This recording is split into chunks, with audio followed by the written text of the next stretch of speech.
Hello viewers, যারা class 7-এ পড়ছো, আজকে তাদেরকে আমি সেকেন্ড ইউনিট টেস্ট পরীক্ষার জন্য নিয়ে চলে এসেছি পরিবেশ বিজ্ঞান সাজেশন।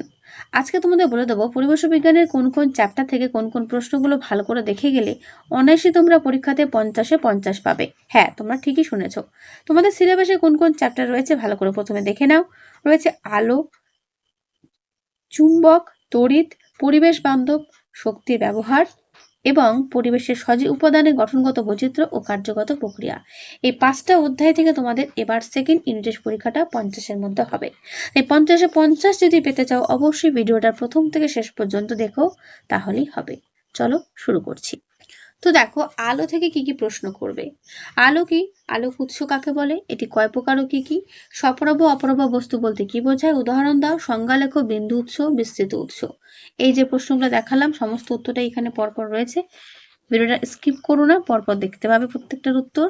এই পর্যন্তের উত্তর শেষ হলো। তারপরে প্রশ্ন, স্বচ্ছ মাধ্যম ও অস্বচ্ছ মাধ্যম বা অস্বচ্ছ মাধ্যম, ঈষৎ স্বচ্ছ মাধ্যম কাকে বলে? তাদের একটি করে বা দুটো করে উদাহরণ দেখে নাও ভালো করে। সমসত্ব মাধ্যম ও অসমসত্ব মাধ্যম কাকে বলে? করবে। আলোক রশ্মিগুচ্ছ 3 প্রকার, সেগুলো কি কি এবং তাদের সংজ্ঞা ভালো করে করবে। সমান্তরাল রশ্মিগুচ্ছ, অভিসারী রশ্মিগুচ্ছ এবং অপসারী রশ্মিগুচ্ছ দেখে নিলে এগুলো প্রত্যেকটা ভালো করে দেখবে ছবি সহ, ঠিক আছে? তারপরে প্রশ্ন, ছায়া কাকে বলে? ছায়া কেন সৃষ্টি হয়? প্রচ্ছায়া উপচ্ছায়া বলতে কি বোঝো? দেখে নাও প্রত্যেকটা প্রশ্নের উত্তর, পরপর তোমাদের সমস্ত প্রশ্ন উত্তর পেয়ে যাবে। সূচি ছিদ্র ক্যামেরার বৈশিষ্ট্য কি? সূচি ছিদ্র ক্যামেরায় উৎপন্ন প্রতিকৃতির বৈশিষ্ট্যগুলো লেখো। ইম্পর্টেন্ট প্রশ্ন করবে, দেখে নাও ভালো করে। আলোর প্রতিফলন কাকে বলে? নিয়মিত প্রতিফলন, বিক্ষিপ্ত প্রতিফলন বলতে কি বোঝো? দেখে নাও ভালো করে। বইটা সরিয়ে পুরোটা তোমাদের সামনে তুলে ধরছি। চিত্র সহ লেখো। প্রতিফলক, আপতন বিন্দু, আপতিত রশ্মি, প্রতিফলিত রশ্মি, অবিলম্ব, আপতন, প্রতিফলন কোণ। ঠিক আছে, দেখে নাও, করবে। প্রতিফলনের সূত্রগুলো কি কি? করবে। পেরিস্কোপ বলতে কি বোঝো? করবে। সিনেমা হলে পর্দার বদলে আয়না রাখলে কি হবে? সিনেমার পর্দা অমসৃণ করা হয় কেন? 1 এবং 2 এর উত্তর পুরোটাই পরপর দেওয়া রয়েছে, দেখে নেবে। আলোর প্রতিসরণ কাকে বলে? প্রতিসরণের কারণ কি? লেখো, দেখে নাও ভালো করে।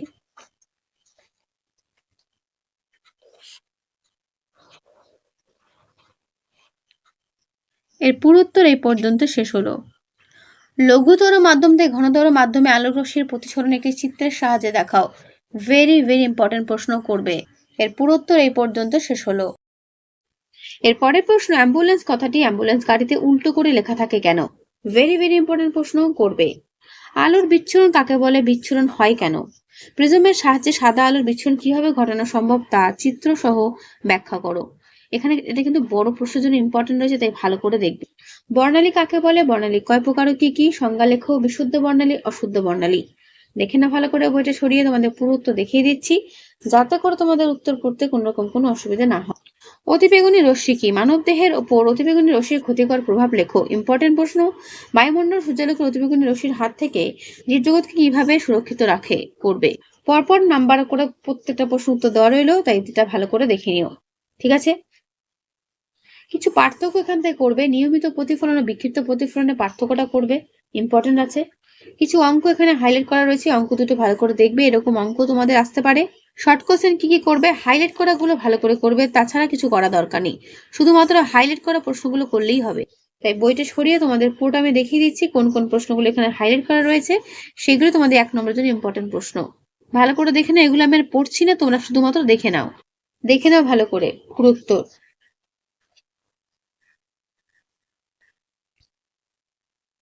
এর পরের চ্যাপ্টার চুম্বক। চুম্বক থেকে কি কি প্রশ্ন করবে দেখে নাও। চুম্বক মেরু বলতে কি বোঝো? চুম্বক অক্ষ, চুম্বক মধ্যতল, চুম্বক দৈর্ঘ্য, চুম্বক মধ্যরেখা, উদাসীন অঞ্চল, উদাসীন রেখা, চুম্বক ক্ষেত্র, এগুলো প্রত্যেকটা ইম্পর্টেন্ট, ভালো করে দেখবে। টেক্সট বুকও পেয়ে যাবে প্রত্যেকটা সংজ্ঞা সহ, এখানে খুব সুন্দর করে দেওয়া আছে বলে তোমাদের আমি এখান থেকেই দেখিয়ে দিচ্ছি, বোঝা গেল? করবে। চুম্বক আবেশ বলতে কি বোঝো? এটা খুব আসে পরীক্ষাতে। তড়িৎ চুম্বক কাকে বলে? করবে। চুম্বকের ব্যবহারগুলো কি কি? করবে। মেরুজ্যোতি কিভাবে সৃষ্টি হয়?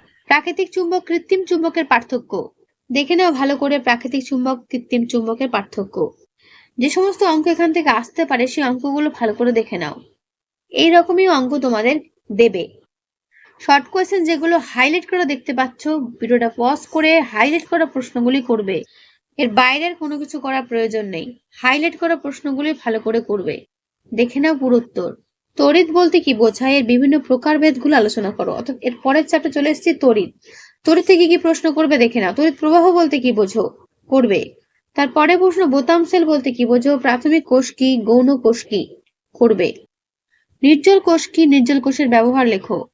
তড়িৎ চুম্বক কাকে বলে, তড়িৎ চুম্বকের শক্তি কি কি উপায়ে বাড়ানো যায়, তড়িৎ চুম্বকের ব্যবহার লেখো। যা যা প্রশ্ন আমি দিচ্ছি প্রত্যেকটা ভালো করে করবে, পরীক্ষাতে কমন পাবেই। আচ্ছা, এলইডি কি, এলইডির বৈশিষ্ট্য কি এবং এলইডির পুরো নাম পরীক্ষাতে কিন্তু দেয়, তো এটা ভালো করে দেখবে এলইডি সহ, ঠিক আছে।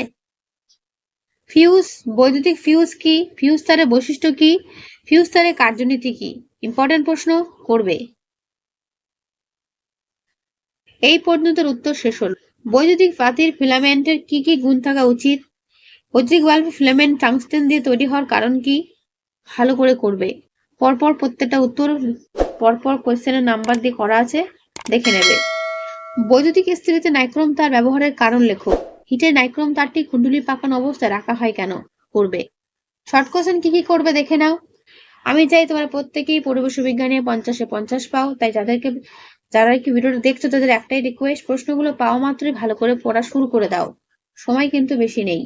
পরিবেশ বান্ধব শক্তির ব্যবহারের পরের চ্যাপ্টার কি কি প্রশ্ন করবে দেখে নাও।